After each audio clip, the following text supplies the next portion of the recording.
Random House Audio presents Veronica Mars, The $1,000 Tan Line, by Rob Thomas and Jennifer Graham. Read for you by Kristen Bell. Prologue.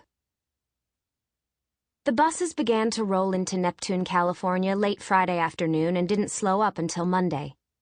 They arrived dusty, windshields speckled with dead insects and fractures from stray flying stones, the chaos of the interstate. They pulled in along the boardwalk, trembling with pent-up noise, shivering like dogs waiting for a command. Their routes mapped out an arterial network, connecting the little seaside town to all the university cities in the western United States, to LA and San Diego, to the Bay Area and the Inland Empire, to Phoenix, Tucson, Reno, to Portland and Seattle, to Boulder, to Boise, even to Provo. Bright, excited faces peered from every window, pressed to the glass. One after another, the bus's folding doors clattered open, and students poured out into the streets. They looked around at the sand and the surf, the carnival rides lit up along the boardwalk, the foot-tall drinks. Some had just finished term papers the night before. Others had stayed up all night studying for tests. Now suddenly they'd awakened in a fairyland that had popped into existence, just for their pleasure. Screaming with laughter, they flooded the town.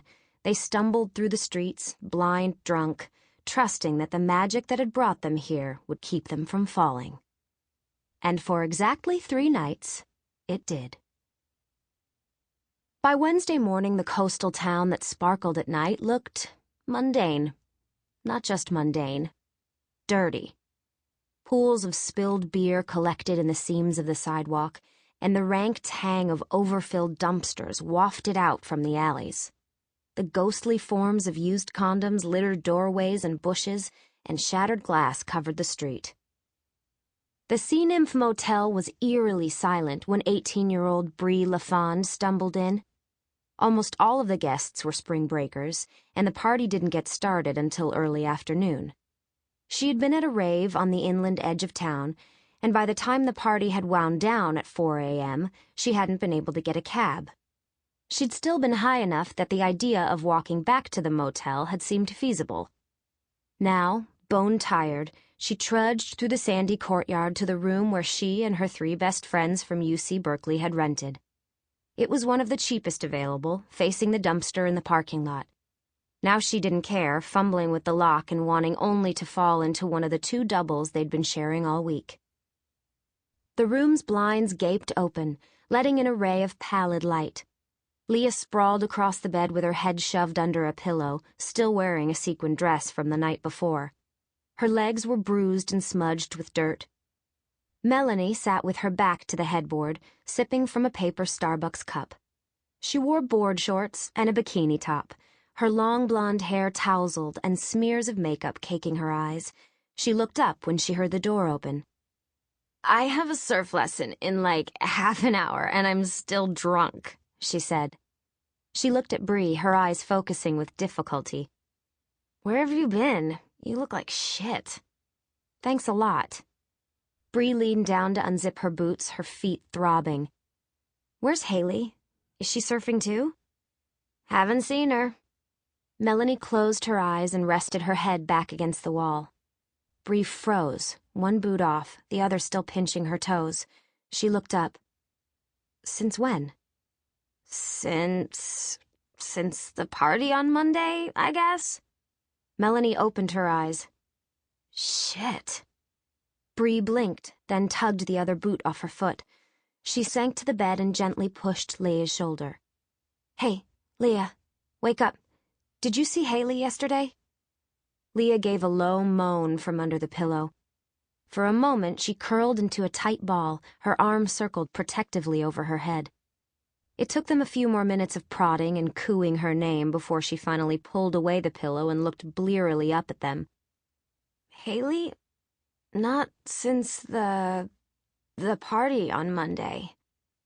A bleak, empty feeling expanded into every corner of Brie's body. She scrolled back through her messages. There was nothing from Haley since Monday afternoon. "Invited to a party in a mansion tonight. Wanna go?"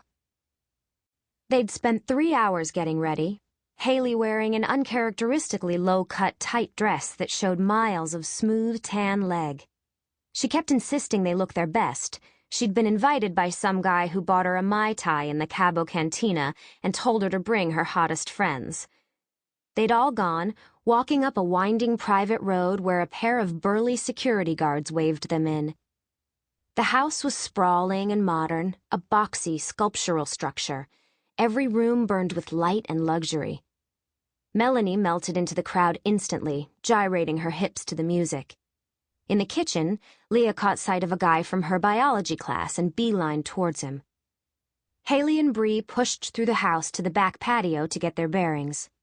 An enormous pool glowed aquamarine below them, and out beyond that the beach stretched black in the moonlight. Haley's eyes shone, reflecting the bright-colored lights of the patio. All weekend she had alternated between sadness and outraged defiance. She'd be in tears one minute. The next, she'd spin on her heel to face one of her friends and snap, "Chad can't tell me what to do. Who does he think he is?"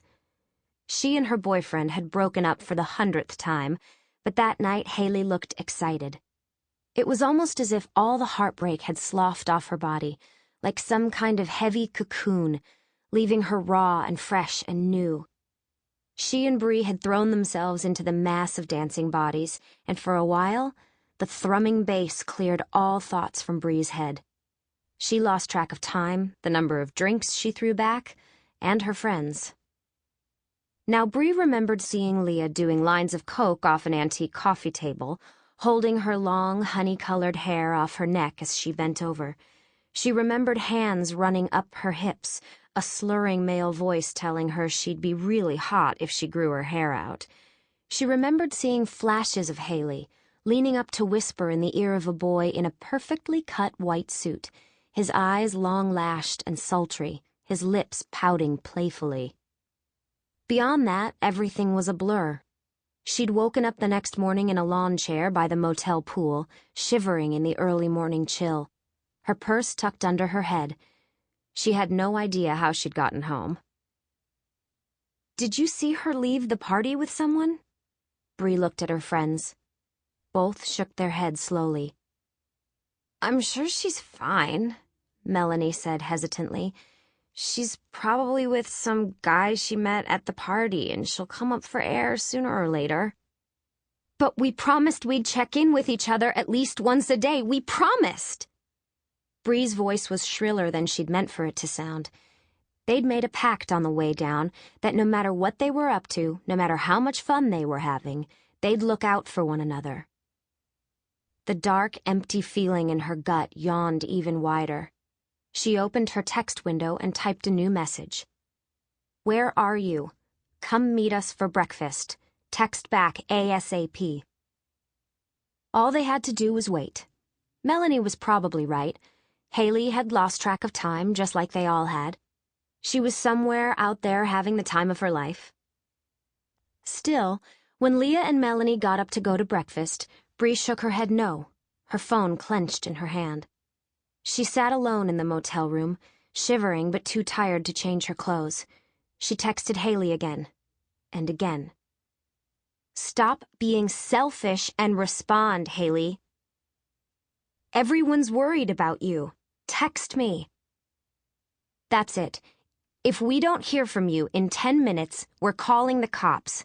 Totally serious. Please answer. Please." Chapter 1. And what about this one? Veronica Mars sat in a hard plastic chair in the neurologist's office, one leg crossed over the other, her motorcycle boot jogging up and down as she listened to her father's exam. Keith Mars sat at a small table across from his doctor, watching as she flipped flashcards one by one with careful, deliberate movements. "Wheelbarrow," he said without hesitation. Dr. Subramanian didn't nod or shake her head, but, poker-faced, set the card down to her left. The neurologist's office was cool and dim, lit by the cozy glow of floor lamps instead of the usual harsh overhead fluorescence of most medical offices. It always felt like early evening. Sample complete. Ready to continue?